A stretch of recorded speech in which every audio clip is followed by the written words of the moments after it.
Hola, ¿cómo están? Les saluda muy cordialmente Samuel Contreras Quinteros, abogado y profesor tutor en preparatugrado.cl. Espero que todos y cada uno de ustedes se encuentren muy bien. A ver, vamos a partir de la siguiente premisa.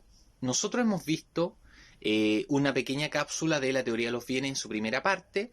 Después hicimos una especie de paréntesis con el derecho real de herencia. Hoy día voy a seguir con una pequeña cápsula referente a la teoría de los bienes.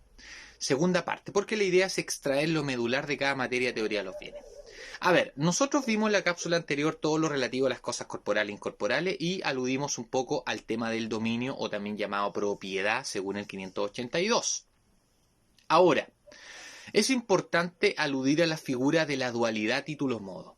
Para algunos, y la gran mayoría, en Chile para que uno se haga dueño necesita de un título, un modo. Un título, un antecedente propiamente tal, y el modo será el hecho, ya, o el acto propiamente tal que permite el traspaso propiamente tal o la adquisición del dominio.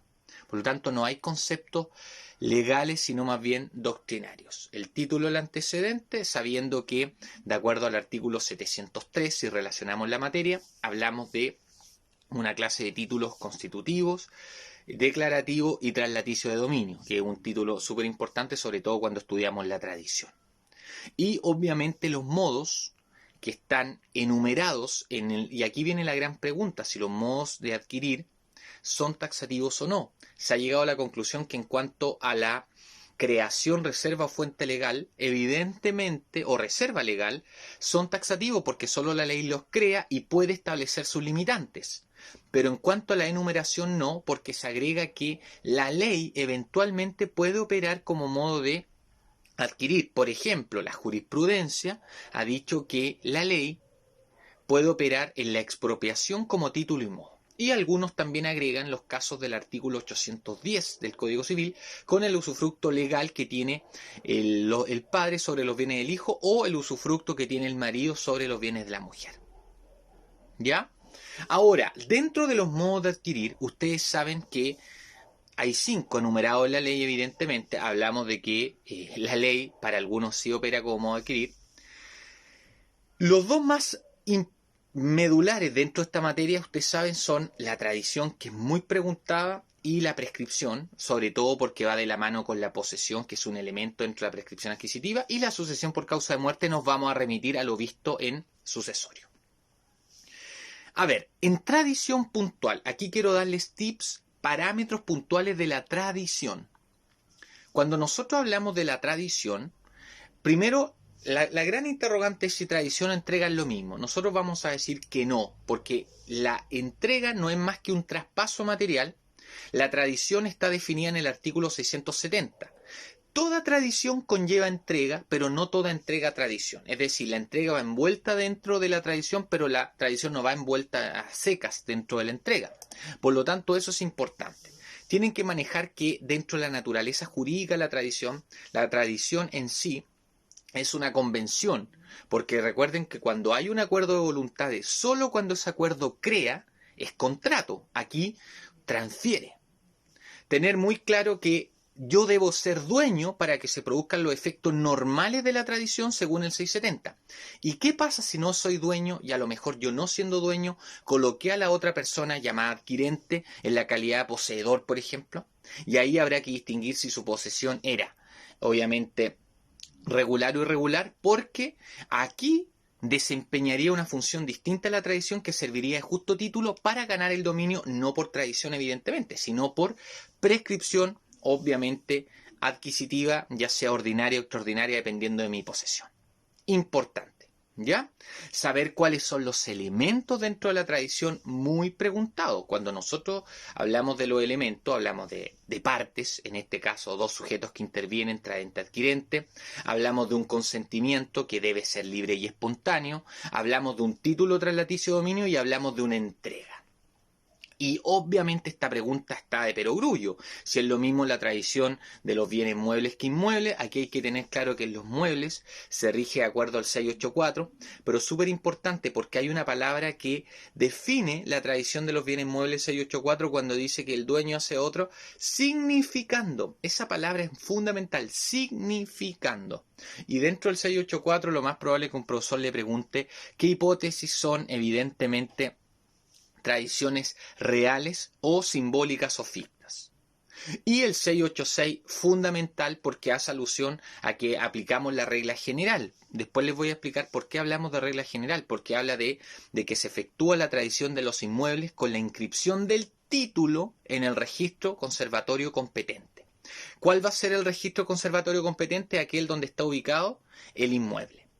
Y el título es el antecedente, por ende, si usted celebró una escritura, o sea, una compra-venta a través de escritura pública, la escritura pública es el título que debe inscribirlo como antecedente en el registro conservatorio para que se efectúe la tradición. ¿Por qué les dije regla general? Ojo con lo que les voy a decir. Muy importante. 1. Le dije regla general porque cuando usted estudia el derecho real limitado de la servidumbre, hay servidumbres como la voluntaria que se constituyen por la sola escritura pública y se efectúa la tradición por escritura pública. Alteraría el 686, pero hay una contraexcepción cuando hablamos de la servidumbre de alcantarillado de predios urbanos, ¿verdad? En ese caso se constituye, obviamente, y debe inscribirse en el registro conservatorio. O sea, regla general 686, excepción la servidumbre voluntaria y contraexcepción lo que le acabo de señalar, para que más o menos lo sepan porque puede eso definir un grado. Y lo otro, relacionándolo con el conservador, le van a preguntar también al alumno por qué es importante inscribir un título en el registro conservatorio, por fines de conservar la historia de la propiedad raíz o mantenerla, requisito garantía y prueba de la posesión, para efectuar la tradición de los inmuebles, también por un tema de solemnidad o publicidad. ¿El conservador se puede negar a inscribir un título? Otra pregunta que puede hacer un profe. La regla general es que no, porque solo podría hacerlo de manera justificada por las causales del artículo 2 y 13 del reglamento, porque el título contiene defectos de forma o es legalmente inadmisible. Porque si lo hace injustificadamente, atentaría contra un gran principio general del derecho que es la libre circulación de la riqueza o de los bienes. Saber cómo se compone el conservador, que hay un índice general, un repertorio y registros, que por regla general son 3, pero pueden haber otros excepcionales. ¿Ya? Y que todos los títulos no se inscriben. Hay algunos que deben inscribirse y hay otros que pueden, que es facultativo. Ahí tienen un pequeño esquema de esto importante. Ya para otro video, que es muy probable que el lunes 25 lo suba, voy a hacer alusión un poquito a lo que es posesión, prescripción, aplicando la materia, relacionándola a esa idea y extrayendo las ideas medulares. No te olvides entonces, síguenos, suscríbete y comparte en nuestras redes sociales.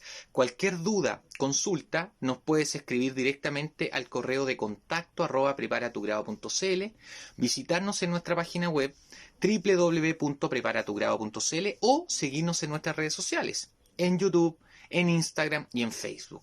Muchas gracias a todos los que me siguen, comparten y comentan los videos. Siempre espero que les sea de gran utilidad y por supuesto la idea aquí puntual es extraer lo medular de cada materia, tener un hilo conductor al estudiar y lo más importante que nosotros sepamos que la discriminación en el buen sentido de la palabra en las materias es sumamente importante para avanzar bien. Aquí no se trata de estudiar 700 páginas diarias. Aquí se trata de que cada tema en particular tiene una precisión muy puntual y que usted puede estudiarse 5 temas dentro de, obviamente, el día, pero a lo mejor dentro de esos 5 temas, 2 o 3 realmente definen el grado. Eso es lo que logramos nosotros hacer e identificar a través de estos videos. Un fuerte abrazo, que tengan un buen resto de semana y estamos en contacto.